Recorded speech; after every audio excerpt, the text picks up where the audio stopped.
ಮದುವೆ ಆಗಿ 1 ವರ್ಷ ಆಯಿತು, ಅಡುಗೆ ಮನೆ ಕಡೆ ಬರಲ್ವಾ? ನಾನಿಲ್ಲ ಅಂದರೆ ಹೆಂಗೆ ಮಾಡ್ತೀಯಾ? ನನಗೆ ಅಡುಗೆ ಮಾಡಕ್ ಬರಲ್ಲ ಅಂದ್ರೆ ನಾನೇನು ಉಪವಾಸ ಇರಲ್ಲ.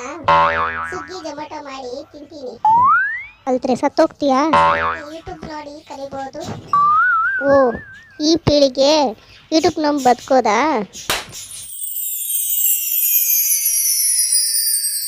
ಅರೆ ಹಾಗಾದರೆ ಸರಿ, ಸ್ಪರ್ಧೆ ಇಡೋಣ ಇವಾಗ. ಯಾರು 10 ನಿಮಿಷದಲ್ಲಿ ಕೇಸರಿ ಬಾತ್ ಮಾಡ್ತಾರೆ ಅವರು ಗೆಲ್ತಾರೆ. ಗೆದ್ದ ಮೇಲೆ ಅವರು ಈ ಮನೆಗೆ ಬಾಸ್ ಆಗ್ತಾರೆ. ಓಹ್, ನಾನೇ ಗೆಲ್ಲೋದ? ನಾನೇ ಈ ಮನೆಗೆ ಬಾಸ್. ಸರಿ, ನಾನು ಯೂಟ್ಯೂಬ್ ಬಳಸ್ತೀನಿ. ಅಡುಗೆ ಸ್ಪರ್ಧೆ. ಗಂಗಮ್ಮ ಹಾಳುಬಾಳು ಚೆನ್ನಾಗಿ ತೊಳೆದರೆ ಮೋಹಿನಿ ಗೂಗಲ್ ಅಸಿಸ್ಟೆಂಟ್ ಕೇಳಿ ಮಾಡಿ. ಮೋಹಿನಿ, ಹೇ Google how to make kesari bath in 10 minutes ಎಂದು ಗೂಗಲ್ ನೋಡಿ ಮಾಡುತ್ತಾಳೆ. ಗಂಗಮ್ಮ ತನ್ನದೇ ಲಯದಲ್ಲಿ ಅಡುಗೆಗೆ ಪ್ರೀತಿ ಬೇಕು, ಫೋನ್ ಅಲ್ಲ, ಅವಳು ಮಾಡುತ್ತಾಳೆ. 10 ನಿಮಿಷದ ನಂತರ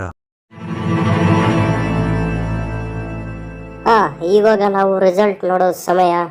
ಅಮ್ಮ, ನಿನ್ನ ಮನೋಹರವಾದ ವಾಸನೆ ನನ್ನನ್ನು ತಿನ್ನುವಂತೆ ಎಚ್ಚರಿಸುತ್ತಿದೆ. ನಾನೀಗ ಫಸ್ಟು ಇದನ್ನೇ ತಿನ್ನುತ್ತೇನೆ ಅಮ್ಮ.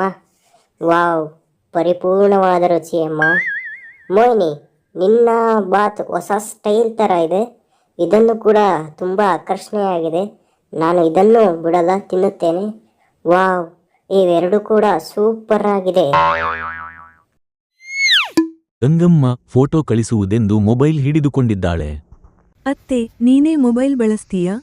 ಹೌದು, ಯೂಟ್ಯೂಬ್ನಲ್ಲಿ how to handle a modern daughter in law ನೋಡಿ ಕಲಿಯಬೇಕಾಗಿದೆ.